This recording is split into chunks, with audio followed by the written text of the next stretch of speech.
കൊല്ലം ജില്ലയിലെ കല്ലട ആറിൻ്റെയും അഷ്ടമുടിക്കായലിൻ്റെയും ഇടയിലായാണ് മൺട്രോ തുരുത്ത് ഉള്ളത്. ഈ മൺട്രോ തുരുത്തിന് ഇങ്ങനെ ഒരു പേര് വരാനൊരു കാരണമുണ്ട്.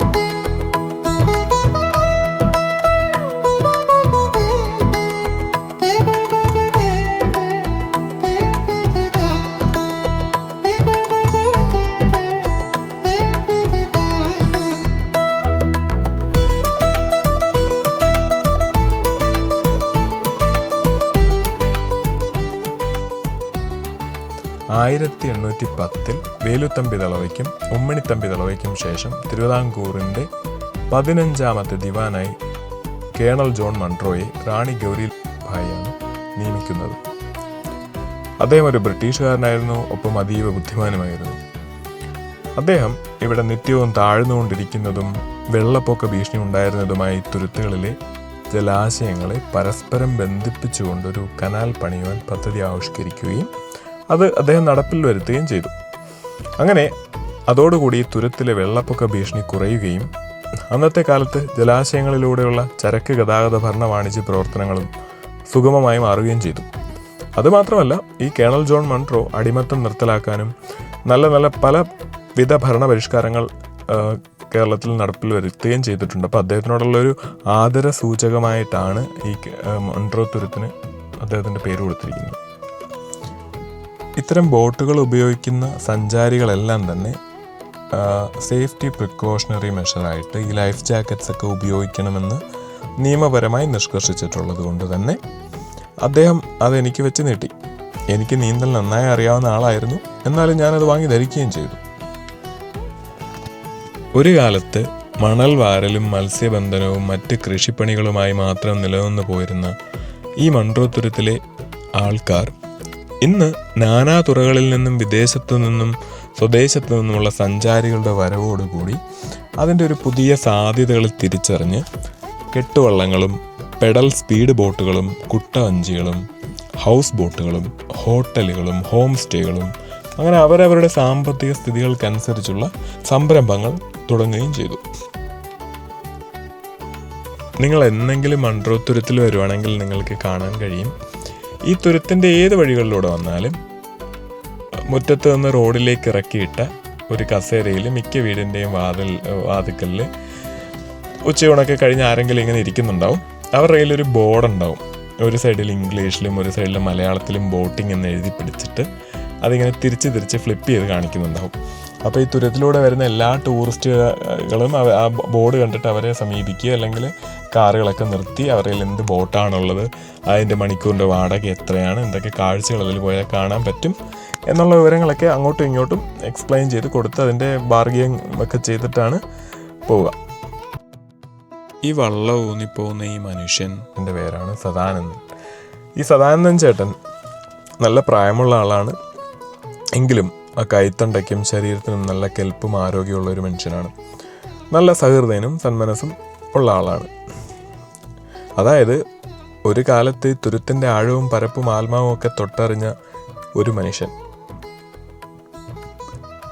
ഇവിടെ ഈ ചെളിയിലും മണ്ണിലും പുഴച്ചു വളർന്ന ഒരു മനുഷ്യൻ. റോഡരികിൽ ബോർഡുമായിരുന്നു നിറയെ പേരിൽ എൻ്റെ കണ്ണുകൾ പരതിയത് ഇങ്ങനെ ഒരാളെ തന്നെയാണ്. ചേട്ടനെ കണ്ടപ്പോഴേ ഞാൻ അദ്ദേഹത്തിനെ സെലക്ട് ചെയ്ത് കഴിഞ്ഞു. അതിനുശേഷമാണ് സത്യത്തിൽ കാറിൻ്റെ വിൻഡ്ഷീൽഡ് താത്തത്. കാര്യം ഞാൻ തുരുത്തിലെ എല്ലാ വഴികളിലൂടെയും പോയിരുന്നു. എല്ലാവരും നല്ല സഹൃദരായ മനുഷ്യരാണ്, എങ്കിലും കുറച്ചുകൂടെ കഥകളും കാര്യങ്ങളൊക്കെ ഇദ്ദേഹത്തിൻ്റെ ഉള്ളിലുണ്ട് എന്നൊരു തോന്നൽ, എന്തെങ്കിലുമൊക്കെ കൂടുതലായി പറയും എന്നെനിക്ക് തോന്നി. ഞാൻ വിൻഡ്ഷീൽഡ് താത്ത് അപ്പോൾ തന്നെ എന്നെ നോക്കി പറഞ്ഞു, സാർ മണിക്കൂറിന് എത്രയാണ്, സാർ എത്ര തന്നാൽ മതി എന്നൊക്കെ. ഞാൻ അദ്ദേഹത്തിനെ ആൾറെഡി സെലക്ട് ചെയ്ത് കഴിഞ്ഞപ്പോഴേക്കും. അല്പം പഴക്കമുള്ള ഒരു തോണിയാണ്, മുള കൊണ്ടൂന്നി പോകുന്ന വള്ളമാണ്. നമ്മുടെ കടത്തിനൊക്കെ പണ്ട് ഉപയോഗിച്ചിരുന്ന വള്ളങ്ങളില്ലേ, കൊതുമ്പ് വള്ളമല്ല, കുറച്ചുകൂടെ വലിയ വള്ളമാണ്. പക്ഷേ മുൻപ് ഞാൻ ചോദിച്ചിരുന്നില്ല അദ്ദേഹത്തിനോട് എന്ത് തരം ബോട്ടാണെന്നോ ഒന്നും ഞാൻ ചോദിച്ചിരുന്നില്ല. കാര്യം ഞാൻ തിരഞ്ഞത് ഇങ്ങനെ ഒരു മനുഷ്യനെയാണ്. അപ്പം കാണുമ്പോൾ തന്നെ നമുക്ക് മനസ്സിലാവും ഈ മനുഷ്യൻ ഈ മൺട്രോ തുരുത്തിൻ്റെ ഈ കാണുന്ന കായലുകളിലും അതിൻ്റെ ആഴങ്ങളിലും എല്ലാം കരയിലും എല്ലാം കുറേ ജോലി ചെയ്ത് ജീവിച്ചൊരു മനുഷ്യനാണ്. കുറേ കഥകൾ പറയാനുണ്ടാവും. അതങ്ങനെയാണല്ലോ, നമ്മൾ ഇന്ന് യാത്ര ചെയ്യുമ്പോൾ കാണുന്ന സ്ഥലങ്ങളേക്കാൾ മനോഹരമാണ് അവിടെയുള്ള ആൾക്കാരുടെ കഥകൾ.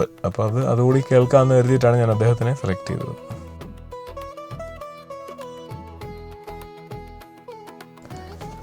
സദാനന്ദൻ ചേട്ടൻ കല്ലട ആറിനെയും അവിടുത്തെ വള്ളംകളിയെയും മൺട്രോ തുരുത്തിലെ മത്സ്യങ്ങളെപ്പറ്റിയും പറവകളെപ്പറ്റിയും അവിടുത്തെ വെള്ളക്കെട്ടിൽ ഇറങ്ങി നിൽക്കാൻ കഴിയുന്ന ഒറ്റൽ കണ്ടൽ എന്ന പ്രദേശത്തെപ്പറ്റിയും അതുപോലെ തന്നെ സാമ്പ്രാണിക്കൊടിയെപ്പറ്റിയും പിന്നീട് സദാനന്ദൻ ചേട്ടൻ്റെ പഴയകാല ജീവിതവും മൺട്രോ തുരുത്തും ഒരു കയറിൻ്റെ 2 ഇഴകൾ പോലെ എങ്ങനെയാണ് പിണഞ്ഞിരിക്കുന്നത് എന്നൊക്കെ പറഞ്ഞു തന്നു. അങ്ങനെ കണ്ണിനും കാതിനും നിറയെ കാഴ്ചകൾ.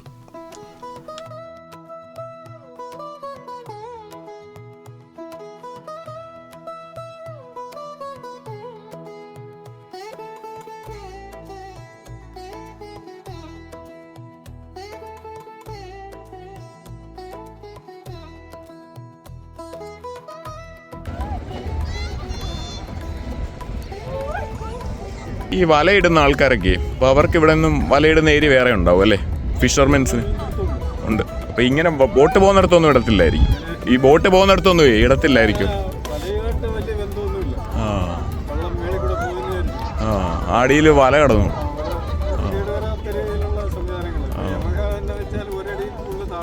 പോകത്തില്ല. അപ്പോൾ ആ കണക്കിന് അങ്ങ് വലയിട്ടാൽ മതി.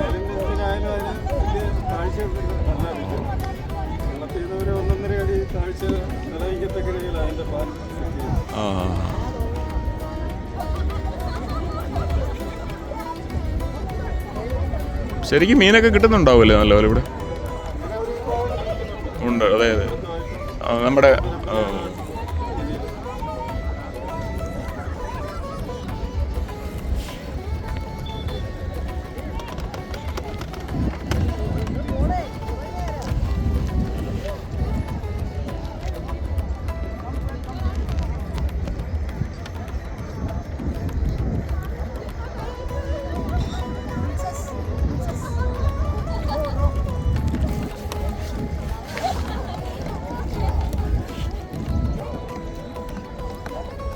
വെള്ളത്തിൽ വീണ ആർക്കെങ്കിലും അപകടം പറ്റിയായിട്ട് വല്ലതും അറിയോ? അങ്ങനെ കൊണ്ട് ഇല്ല, ഇതുവരെ ആക്സിഡന്റ് ഒന്നും പറ്റിയിട്ടില്ല അല്ലേ?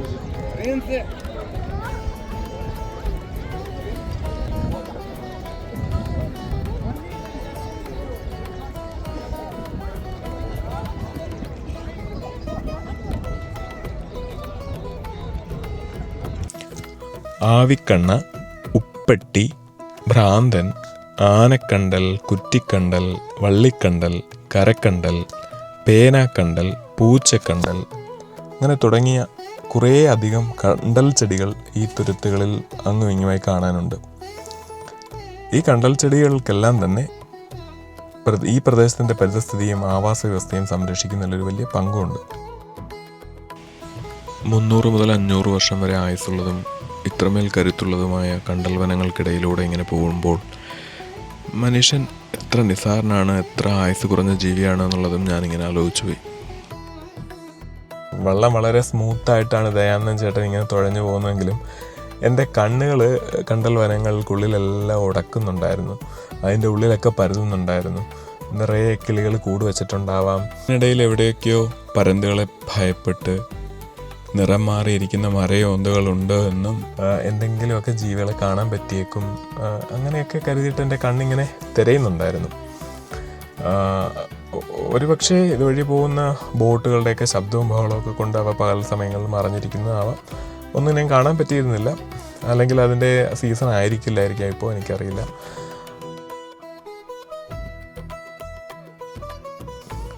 കണ്ടൽ വനങ്ങളെ തൊട്ടടുത്ത് കാണുമ്പോൾ ഇവയെ ഒന്ന് കെട്ടിപ്പിടിക്കാനൊക്കെ തോന്നും. നമ്മളൊരു കാറ്റായിരുന്നെങ്കിൽ ഇവർക്കിടയിലൂടെ ഇങ്ങനെ ഒന്ന് ഒഴുകി ഇവരെല്ലാം ഇങ്ങനെ ഒന്ന് പുൽകി ഇങ്ങനെ പാഞ്ഞു പോകാമായിരുന്നു എന്നൊക്കെ എനിക്ക് തോന്നി. വളരെ സ്നേഹം തോന്നുന്നുണ്ട് കണ്ടൽ വനങ്ങളെ കാണുമ്പോൾ. എന്തുകൊണ്ടാണെന്ന് അറിയില്ല. ഞാൻ കണ്ടൽ വനങ്ങളെ പറ്റി കുറച്ച് റിസർച്ചൊക്കെ ചെയ്തപ്പോൾ മനസ്സിലെവിടെയോ ഈ സസ്യവർഗത്തിനോടൊരു പ്രത്യേക സ്നേഹം എൻ്റെ ഉള്ളിൽ ഉണ്ടായിരുന്നു. അങ്ങനെ ഒരു സ്നേഹം ഉടലെടുക്കാൻ കാര്യം ഇവ ഈ പ്രകൃതിയോട് ചെയ്യുന്നൊരു വലിയൊരു എന്താ പറയുക, അതിൻ്റെ ഒരു ഗുണവശങ്ങളെ പറ്റിയിട്ടൊക്കെ മനസ്സിലാക്കുകയൊക്കെ ചെയ്തപ്പോഴാണ്. പിന്നെ ഇതിൻ്റെ ഏറ്റവും വലിയ രസകരമായ കാര്യം നോക്കൂ, ഇവ എത്ര കരുത്തുറ്റ വേരുകളാണ്, എത്ര കട്ട പച്ച ഇലച്ചാർത്തുകളൊക്കെ ഉണ്ട് ഇവയ്ക്ക്. എന്നിട്ടും ഇവ ഇങ്ങനെ വാടാതെ ഈ ഉപ്പുവെള്ളത്തിൽ എങ്ങനെ സർവൈവ് ചെയ്യുന്നു എന്നുള്ളൊരു വലിയ സംശയം തന്നെയല്ലേ. അപ്പോൾ അത് നമ്മൾ മറ്റെന്തെങ്കിലും ഒരു സസ്യവർഗ്ഗം ഈ ഉപ്പുവെള്ളത്തിൽ വെച്ചാൽ അത് അഴുകി പോകത്തുള്ളൂ. ഇത് ഇത്ര കരുത്തായിട്ട് ഇതിനെ അതിജീവിച്ച് വളരാനുള്ളൊരു കാര്യം എന്താണെന്ന് വെച്ച് കഴിഞ്ഞാൽ ഇതിൻ്റെ വേരുകൾക്കുള്ളിൽ ഒരു സ്പെഷ്യൽ മെമ്പറൻസ് ഉണ്ട്. അതൊരു അൾട്രാ ഫൈൻ ഫിൽട്രേഷൻ ചെയ്യുന്നുണ്ട് ഈ കടൽ വെള്ളത്തിനെ. അതായത് ഇലകളിലേക്കൊക്കെ എത്തുമ്പോൾ തന്നെ അത് ആ കടൽ വെള്ളമൊക്കെ ഫിൽറ്റർ ചെയ്ത് നല്ല ശുദ്ധജലമാക്കി മാറ്റിയാണ് അവർ യൂസ് ചെയ്യുന്നത്. നമ്മൾ ഈ റിവേഴ്സ് ഓസ്മോസിസ് ഫിൽറ്ററൊക്കെ യൂസ് ചെയ്യത്തില്ലേ, അതേപോലത്തെ ഒരു സിസ്റ്റമാണ് അവർ ചെയ്യുന്നുണ്ട്. അതൊരു ഭയങ്കര അത്ഭുതകരമായ ഒരു കാര്യം തന്നെയാണ്. അങ്ങനെ പോകെ പോകുമ്പോഴാണ് അവിടെ അങ്ങ് കാണുന്നുണ്ടോ നിങ്ങൾ, അവിടെ കുറച്ച് കക്ക ഇങ്ങനെ ആ കണ്ടൽ മരത്തിൻ്റെ വേരിൻ്റെ അടിയിലായിട്ട് ഒരു പിരമിഡ് ആകൃതിയിൽ ഇങ്ങനെ കൂട്ടിയിട്ടിരിക്കുന്ന കക്കത്തോടുകൾ. ഈ വെള്ളത്തിനടിയിൽ ഈ കക്കത്തോടുകൾ ആരാ ഇങ്ങനെ കൂട്ടിയിടുന്നത്? ഞാൻ സദാനന്ദൻ ചേട്ടനോട് ചോദിച്ചു, ചേട്ടാ ഇത് കക്ക പിടിച്ച് കിടക്കുകയാണോ ഇങ്ങനെ കൊലകൊലയായിട്ട് വല്ലതും? അപ്പോൾ പറഞ്ഞു, അല്ല, അത് കക്ക പിടിച്ച് കിടക്കുന്നതല്ല, അത് ഇവിടുത്തെ എലികൾ ഈ വെള്ളത്തിനടിയിൽ മുങ്ങിപ്പോയിട്ട് കക്കകൾ എടുത്തുകൊണ്ട് വന്നിട്ട് അതിൻ്റെ വേരിലിരുന്ന് പല്ലുകൊണ്ട് പൊട്ടിച്ച് തിന്നുന്നതത്രേ. അപ്പം ഞാൻ ഈ എലി എന്ന വർഗത്തിനെ പറ്റി ഇങ്ങനെ ആലോചിച്ച് പോയി. ഭൂമിയുടെ പല ഭാഗങ്ങളിൽ ഇനി എത്ര കൊടും തണുപ്പുള്ള സ്ഥലമാണെങ്കിൽ ആവട്ടെ, എത്ര ചൂടുള്ള പ്രദേശങ്ങളാവട്ടെ, മരുഭൂമി ആവട്ടെ, ഏത് ക്ലൈമറ്റിലും ഈ എലി എന്ന ജീവവർഗം അതിജീവിച്ചുകൊണ്ടേ ഇരിക്കുന്നു എന്നുള്ള ഒരു വലിയ കാര്യമാണ്. കാര്യം എന്നെ അത്ഭുതപ്പെടുത്താനുള്ള കാര്യം, എൻ്റെ അറിവിൽ എൻ്റെ നാട്ടിൽ എലി കപ്പ, ചേമ്പ് അങ്ങനെയുള്ള സാധനങ്ങളൊക്കെയാണ് കഴിക്കുക, തേങ്ങ അല്ലെങ്കിൽ അങ്ങനെയുള്ള കാര്യങ്ങളാണ് കഴിക്കുക. കക്ക ഇറച്ചി കഴിക്കുന്ന ഒരു എലിയെ പറ്റി, അല്ലെങ്കിൽ നന്നായിട്ട് നീന്താൻ പറ്റുന്ന ഒരു എലി, അതെന്നെ അത്ഭുതപ്പെടുത്തുകയുണ്ടായി. എല്ലാ ജോഗ്രഫിക്കൽ ചേഞ്ചസിനനുസരിച്ചിട്ട് എലി എന്ന ജീവവർഗം മാറുന്നുണ്ടെന്നുള്ളതാണ്. ഒപ്പം ഇത്ര കട്ടിയുള്ള ഈ കക്ക പൊട്ടിക്കാൻ കഴിയുന്ന എന്തുകൊണ്ടാണെന്നറിയോ? ഈ എലികൾക്ക് അതിൻ്റെ ഫ്രണ്ടിലെ പല്ലിന് ഒരു ഉളിപ്പല്ലുണ്ട്. ആ പല്ലുകൾ നിത്യേന വളർന്നുകൊണ്ടിരിക്കുന്ന ഒരു പല്ലാണ്. അപ്പം അത് ഇങ്ങനെ കരുത്തുള്ള പല്ലും അതുപോലെ തന്നെ അതിന് സ്ഥിരമായിട്ട് എന്തെങ്കിലും ഇങ്ങനെ ഗ്രൈൻഡ് ചെയ്തുകൊണ്ടിരിക്കുകയും വേണം, അല്ലെന്നുണ്ടെങ്കിൽ അത് നശിച്ചു പോകും. ഈ കണ്ടൽ വനങ്ങൾ കടലാക്രമണത്തെ തടയുകയും മണ്ണൊലിപ്പ് കുറയ്ക്കുകയും അതിനോടൊപ്പം തന്നെ ഇവിടെയുള്ള മത്സ്യസമ്പത്ത് വർദ്ധിപ്പിക്കുവാനും ഈ പ്രദേശത്തിൻ്റെ മൊത്തത്തിലുള്ള ജലഗുണനിലവാരം മെച്ചപ്പെടുത്താനും സഹായിക്കുന്നുണ്ട്. ഇതിനടിയിലും മുകളിലുമായി ഒട്ടേറെ ജീവജാലങ്ങളുടെ ഒരു ആവാസ വ്യവസ്ഥയുണ്ട്. എന്നാൽ ഈ സമീപകാലത്തായി ഈ വനങ്ങൾ വിവിധ തരത്തിലുള്ള ഭീഷണികൾ നേരിടുന്നുണ്ടായിരുന്നു. മലിനീകരണം, കയ്യേറ്റം തുടങ്ങിയവ. ഈ വനങ്ങളെ സംരക്ഷിക്കുവാൻ നിരവധി പദ്ധതികളും പ്രവർത്തനങ്ങളും നടക്കുന്നുണ്ട്. പ്രാദേശിക സമൂഹത്തിൻ്റെ വലിയൊരു പങ്കാളിത്തത്തോടു കൂടിയുള്ള സംരക്ഷണ പ്രവർത്തനങ്ങളൊക്കെ ഇതിൽ സജീവമായി തന്നെ നടക്കുന്നുണ്ട്. ഇവിടെ നിരവധി തരം ചെമ്മീനുകൾ, ഞണ്ടുകൾ, വിവിധ തരം മത്സ്യങ്ങൾ എന്നിവയൊക്കെ ഉണ്ട്.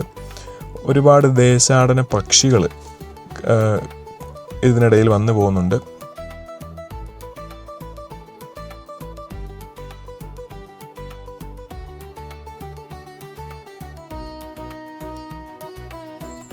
കൂട്ടത്തിൽ ഞാൻ സദാനന്ദൻ ചേട്ടനോട് ചോദിച്ചു, സദാനന്ദൻ ചേട്ടാ, പഴയ കാലത്തിൽ നിങ്ങൾ എന്തൊക്കെ ജോലികളാണ് ഇവിടെ ചെയ്തിരുന്നതെന്ന് ചോദിച്ചു. അപ്പോൾ സദാനന്ദൻ ചേട്ടൻ വള്ളം ഊന്നുന്നത് ഒന്ന് സ്ലോ ആക്കിക്കൊണ്ടിങ്ങനെ എങ്ങോട്ടോ നോക്കിക്കൊണ്ടിങ്ങനെ പറഞ്ഞു, പണ്ട് കരുവാറ്റേന്നൊരു വേവിച്ചൻ വരുമായിരുന്നു. വേവിച്ചനൊക്കെ ഇപ്പോൾ എവിടെയാണെന്ന് അറിയില്ല. ഞാനാണെങ്കിൽ മൺട്രോത്തുരുത്ത് വിട്ട് പോയിട്ടും കുറേ കാലമായി. ഞാനും ആ വേവിച്ചനും കൂടെ ഒരടി പൊക്കവും 5 അടി നീളമുള്ള ഇരുമ്പിൻ്റെ നെറ്റുകൾ കൊണ്ട് ഈ കണ്ണായ കല്ലടയാറിൻ്റെ അടിയിൽ മുങ്ങിയിരുന്ന് ചെളികൾക്കിടയിലൂടെ അതിട്ട് വലിച്ച് കക്ക കോരിയെടുക്കുമായിരുന്നു. ആ കോരിയെടുത്ത കക്കയെല്ലാം കൂടെ ഞങ്ങൾ കശുവണ്ടിത്തോടിൻ്റെ കറയിൽ മുക്കിക്കുഴച്ച്, പണ്ട് കൊല്ലത്ത് കുമ്മായ കമ്പനികളുണ്ടായിരുന്നു, അവർക്ക് വേണ്ടിയിട്ടുള്ള നീറ്റ് കക്ക ഉണ്ടാക്കിക്കൊണ്ട് കൊടുക്കുമായിരുന്നു അത്ര വള്ളത്തിലൂന്നി.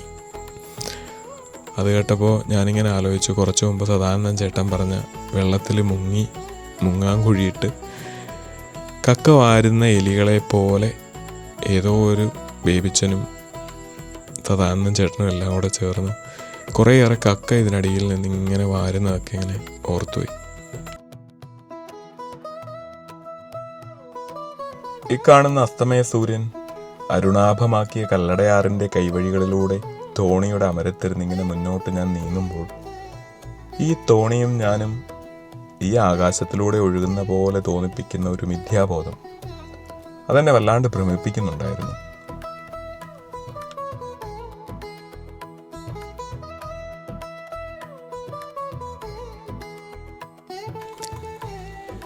അങ്ങനെ കാഴ്ചകളും കഥകളും വിശേഷങ്ങളും ഒക്കെ അവസാനിപ്പിച്ച് തോണി കരയ്ക്കടുത്തു. അപ്പോൾ സദാനന്ദൻ ചേട്ടനെ ഇങ്ങനെ ഞാൻ നോക്കി. കഥകളൊക്കെ പറഞ്ഞു തന്നു, കാഴ്ചകളൊക്കെ വർണ്ണിച്ചു തന്നു. എൻ്റെ എല്ലാ പൊട്ടൻ ചോദ്യങ്ങൾക്കും ചിരിച്ചുകൊണ്ട് മറുപടി പറഞ്ഞു. തോണി കരയോട് ചേർത്ത് കെട്ടിയിട്ടു. അപ്പം ഞാൻ എൻ്റെ സാധന സാമഗ്രികളൊക്കെ എടുത്ത് പുറത്തേക്ക് ഇറങ്ങാൻ ഒരുങ്ങി. കണക്കിൻ പ്രകാരമായതിലും കൂടുതൽ കുറച്ച് തുക ഞാൻ അദ്ദേഹത്തിന് കൊടുത്തു. സാർ എത്രയൊന്നും വേണ്ട, അയ്യോ ഇത് കൂടുതലാണെന്ന് പറഞ്ഞ് അദ്ദേഹം തിരികെ തരാൻ അദ്ദേഹം വെമ്പാണ്. ഞാൻ പറഞ്ഞു വേണ്ട, ഇത് സദാനന്ദൻ ചേട്ടാ, ഇത് ഞാൻ വെറുതെ തരുന്നതൊന്നുമല്ല. ഇത് ശരിക്കും നമ്മൾ ഇത്രയധികം സഞ്ചരിച്ചതിനോ ഈ കാഴ്ചകളൊക്കെ കൊണ്ട് കാണിച്ചതിനോ തരുന്നതൊന്നുമല്ല. ഇതിൽ മനോഹരമായ ഈ കാഴ്ചകളെയൊക്കെ മനോഹരമായ കഥകളൊക്കെ എനിക്ക് പറഞ്ഞു തരികയും എൻ്റെ സംശയങ്ങൾക്കൊക്കെ ചിരിച്ചുകൊണ്ട് മറുപടി പറയുകയൊക്കെ ചെയ്തില്ലേ, അതിന് തരുന്നതാണ് എന്ന് പറഞ്ഞു. അദ്ദേഹം ചിരിച്ചു. ഞാനത് നിർബന്ധപൂർവ്വം അദ്ദേഹത്തിൻ്റെ കയ്യിലേൽപ്പിച്ചു. അങ്ങനെ തോണിയിൽ നിന്ന് കരയിലേക്ക് കയറി ഞാൻ ആ പിച്ചിങ്ങിൻ്റെ മുകളിലൂടെ നടന്ന് നീങ്ങുമ്പോൾ സന്ധ്യ മയങ്ങിയിരുന്നു, ഇരുട്ട് കയറിയിരുന്നു. ആ എൽ ഷേപ്പിൽ പിച്ചിങ് വളയുന്ന എൻഡിൽ നിന്നുകൊണ്ട് ഞാൻ ആ വള്ളത്തിനെയും സദാനന്ദൻ ചേട്ടനെയും ഒന്നുകൂടി തിരികെ നോക്കി. കൊടുത്ത പൈസ നെഞ്ചോട് ചേർത്ത് വെച്ച് ആ ഇരള് വീഴാറായ സമയത്ത് അദ്ദേഹം എന്നെ തന്നെ നോക്കിക്കൊണ്ട് നിൽക്കുന്നുണ്ടായിരുന്നു. പിന്നീട് ഞാൻ രാവിലെ നിന്ന് ഹോം സ്റ്റേയിലേക്ക് തിരികെ പോവുകയും റൂമിലെത്തി ക്യാമറയും എൻ്റെ മറ്റ് സാമഗ്രികളൊക്കെ ചാർജ് ചെയ്യാനിട്ടു. കുളിച്ച് വൃത്തിയായി ഹോം സ്റ്റേയിലെ നല്ല അത്യുഗ്രനൊരു അത്താഴമൊക്കെ കഴിച്ച് കുറച്ചു നേരം കൂടി പുറത്തിറങ്ങി രാത്രി കാഴ്ചകളിലേക്കൊക്കെ ഒന്ന് കണ്ണോടിച്ച് ശേഷം കിടന്നുറങ്ങി. ഉറക്കത്തിൽ കേണൽ ജോൺ മൺട്രോയും പരിവാരങ്ങളും ഒക്കെ മിന്നി പറയുന്നുണ്ടായിരുന്നു.